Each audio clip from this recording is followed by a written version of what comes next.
3 അടി ചോദിച്ചപ്പം ആ പുള്ളിക്കാരൻ പറഞ്ഞെന്നാ അളന്നെടുത്തോളാൻ പറഞ്ഞു. പക്ഷെ ഞാൻ ആ ഒരു കാലങ്ങ് വെച്ച് ആ ഒരു കാല് വെച്ച് അളന്ന് പുള്ളിയുടെ റബ്ബർ തോട്ടവും തേയിലത്തോട്ടവും കാപ്പിത്തോട്ടവും എല്ലാം കൂടെ ആ ഒരടിയിലങ്ങ് തീർന്നു.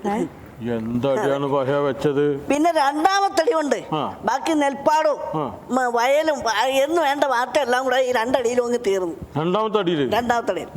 പക്ഷെ 3ാമത്തെ അടി അളക്കാൻ ഞാൻ ചോദിച്ചു, 3ാമത്തെ അടി അളക്കണമെന്ന്. അപ്പൊ പുള്ളി നിസ്സഹനായിട്ട് തൊഴുതിട്ട് എന്നോട് മാപ്പ് പറയല്ല.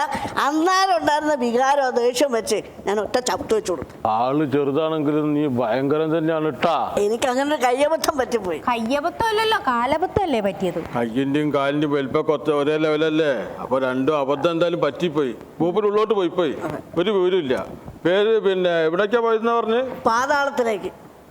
ഇത് മറ്റേ കേസ് കേട്ടാണല്ലോ മോളെ. ആ പെരുന്നാളിന്റെ ഒരു പെരുന്നാളല്ല, ഓണം. മഹാബലി. മഹാബലിന്റെ കേസ് കേട്ടാണല്ലോ. ഇയാണല്ലേ ആള്?